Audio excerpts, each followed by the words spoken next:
Chapter 37. We definitely have not read this, so this will be new. I know chapter 36 I had left off right about halfway in between 36 and 37. So here we go, chapter 37.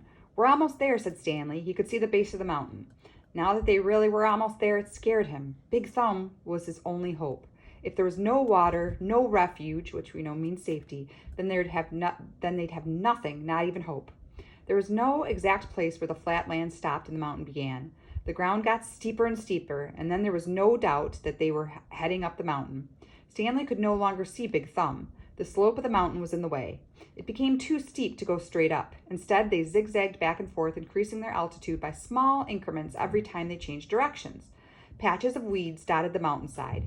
They walked from one patch to another, using the weeds as footholds. Let me get settled here because I have to put something on the pages to hold it. As they got higher, the weeds got thicker. Many had thorns, and they had to be careful walking through them. Stanley would have liked to stop and rest, but he was afraid they'd never get started again.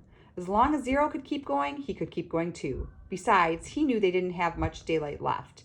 As the sky darkened, bugs began appearing above the weed patches. A swarm of gnats hovered around them, attracted by their sweat. Neither Stanley nor Zero had the strength to try to swat at them. "How are you doing?" Stanley asked. Zero pointed thumbs up. Then he said, "If a gnat lands on me, it will knock me over." Stanley gave him some more words. B-U-G-S, he spelled. Zero concentrated hard, then said, "Bugs." Stanley laughed. A wide smile spread across Zero's sick and weary face as well. "Bugs," he said. "Good," said Stanley. "Remember, it's a short U if there's no E at the end."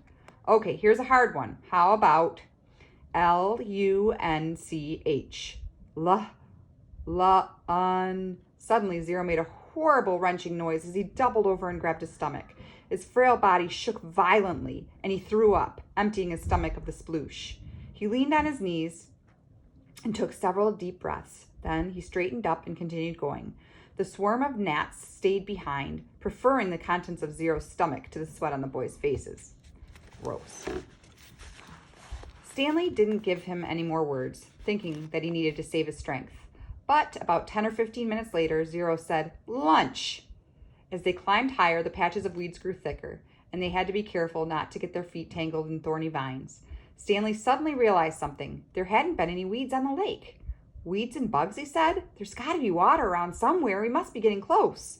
A wide, clown-like smile spread across Zero's face. He flashed the thumbs-up sign again, flashed the thumbs-up sign, then fell.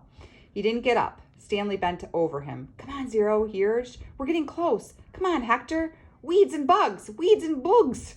Stanley shook him. "I've already ordered your hot fudge sundae," he said. "They're making it right now." Zero said nothing.